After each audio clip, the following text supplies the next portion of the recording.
How are we doing today? Wayne Gravatt again. Glad you could join us for another video. Today we're going to do a fly called Electric Ladyland. For you people that remember Jimi Hendrix, he had an album called Electric Ladyland, and a song off that album was called Electric Ladyland, and that's kind of, my flies have different odd names, and that's just part of my mantra. But let's look at this fly today, and we'll look at the materials and the tools, and we'll get started. So we have here, this is let me turn that around so you can see it. And we'll show you the various things and what they're going to do. This product right here, I live in Missoula, Montana. This gentleman that runs this business lives in Stevensville, Montana. And it's called Fly Tires Dungeon.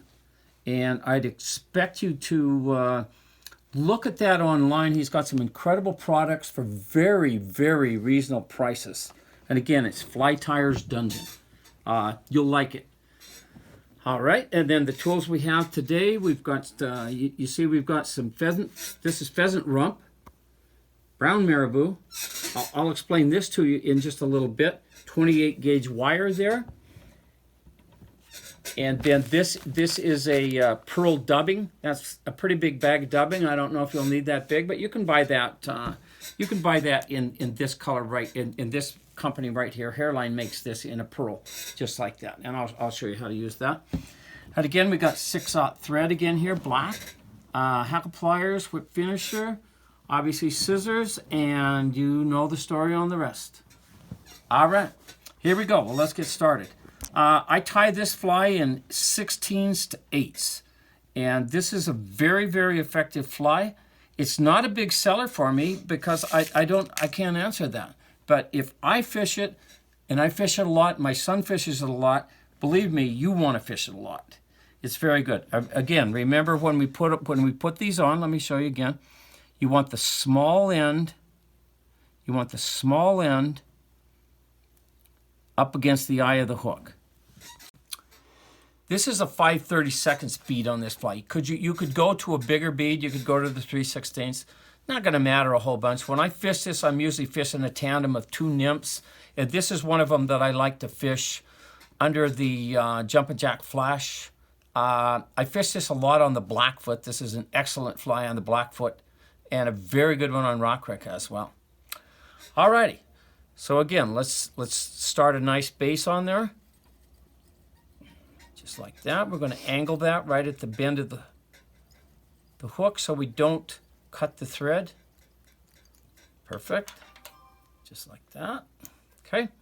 Then we're going to take our marabou feather, much like we did with the Jumpin' Jack Flash, and we're going to get rid of a lot of that feather that we don't want. Just like that. So we don't want a super heavy tail. And you've noted I really like marabou for tails. Just gives a fly a lot of life, absorbs water, so it gives it a little sinkability. This is brown marabou. And one of the things when you buy marabou, the colors are never consistent. Sometimes it's darker, sometimes it's lighter, but the fish don't really care, so it's not a big deal. So that's about the length that we want right there. So again, we're going to let my fingers be the guide. So we're going to come right there. We're going to make the cut right at my fingers, just like that. We're going to set that on top of the hook, right up against the bead. I'm going to bring that back. Again, I'm holding tight to that marabou. Good, good. I think that's a tiny, tiny bit, just a little bit too long. So I'm just going to show you, I'm just going to push the whole thing up just a little bit and then bring it back. Good. Just like that. All right. Now, we have the option here of going with this dubbing, and that's what I'm going to do right here. Or we could use this material here and wrap this around there. And what this is that after Easter closes down, this is what they put in Easter egg baskets.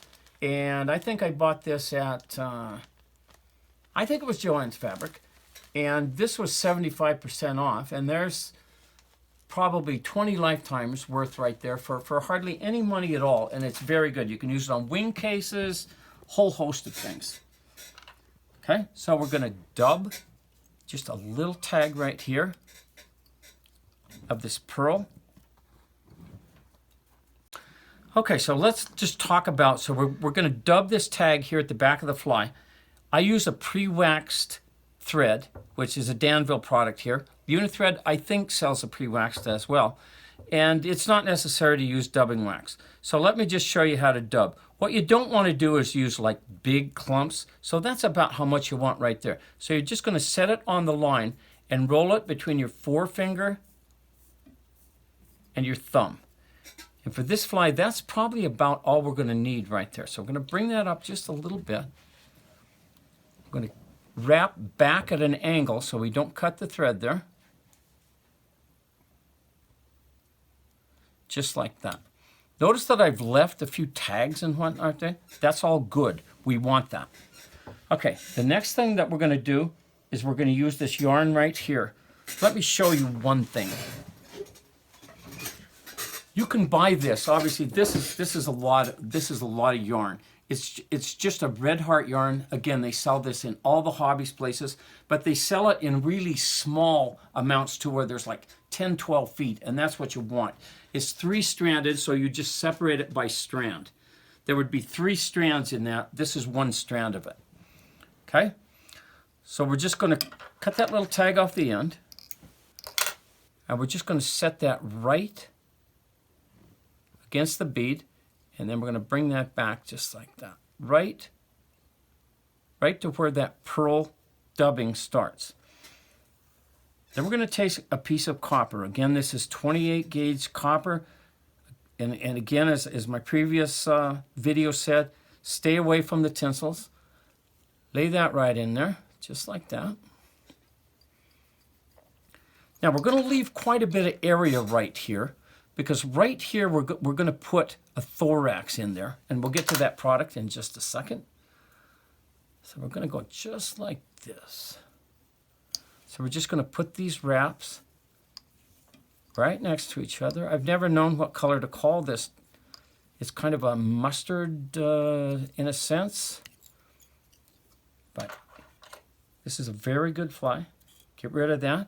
Okay, now we don't have a lot of room right there to put that in, so we're going to put the wraps fairly close to each other. So 4 wraps. Stop it right there.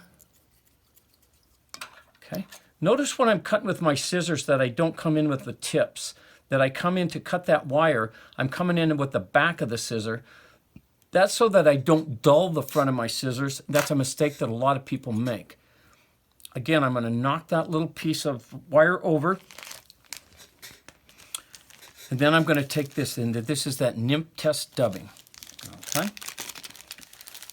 Again, now a little saliva is kind of nice with the dubbing as well. So sometimes I moisten my fingers a little bit, and that lets that flow out of there really nice. Little piece got away from me. Okay. Now this stuff is going to be shaggy, and that's what we want. I don't like nymphs that are hard-bodied, that don't show life. This stuff is good. You can notice it has actually some small rubber band type stuff in it that's really unusual and really effective. Okay, now that looks shaggy, but that's going to be just fine. That's what we're looking for. So we're going to wrap that in there. Fill that thorax in there. Good. Just like that. Okay. Awesome. Now, we're going to take that wire brush, and we're going to do both of those and see how buggy of an effect that gives it. So it's going to show life. Now, we're going to take pheasant rump, and this is rarely available. I think most people know somebody who hunts pheasants. I usually probably have 15 pheasant skins, and I give people away, but I don't use that many of them. But there's a lot of effective feathers on them. This is off the rump, so it's greenish, bluish. So again, I'm going to take a little bit off that far side so that the first wraps kind of flow in there nice. And all shops sell these rump feathers as well. These are readily available. Everybody's got these. Okay? So we're going to go in there. We're going to cut that tag off right there, just like that. Now we're going to set that right in there, right against that bead. Good. Okay. Now, just as in all feathers, you have a vein. And remember that looking at that feather, it has a bright side and a dull side. Or you could go with convex or concave, but that's confusing to people. So let's just go bright, dull. Okay? And you want that rounded area down so that when you wrap that feather, and let me show you how to do that. So I'm going to grab the vein right there. Let me get my fingers out of the way. I'm going to get that vein. Okay, I'm going to spay those out just a little bit so they flow around there nice. We're going to wrap that around there. Good, got it. Slide that thread right against that bead. Pull that back with your fingers just like that. Notice I'm going over. So I'm just pulling that back with my fingers just like that so I have a little room for that dubbing. Okay? So we got it just like that. Now we're going to take just a little bit of this ice dub. And again, I like how this kind of flares the feathers back a little bit. Gives it a little bit of a hot spot, which I think is an important feature on flies. So again, we want probably 5 inches of thread out there. Again, I moisten my fingers just a little bit with saliva. And we're just going to go not very much. That was a little too much. Not enough. A little more now. That's going to be nice. Okay, just like that. So now, I'm going to shorten that length a little bit so we don't have such a big loop to make. Start that in right between the feather and the bead.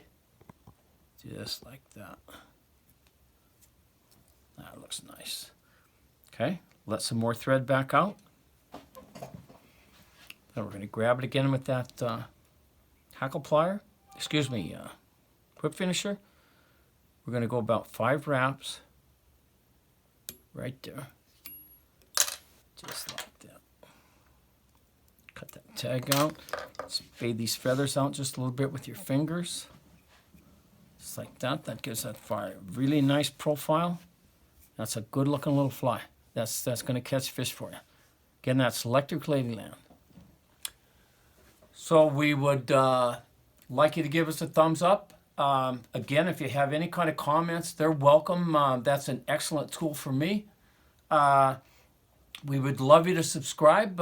We'd like you to view some of our upcoming videos. We've got some good ones coming out. We're going to do one on just a whole bunch of equipment and materials and stuff that I think will be really useful. But use this one. You're going to like this fly. Thank you very much for watching. Give them hell.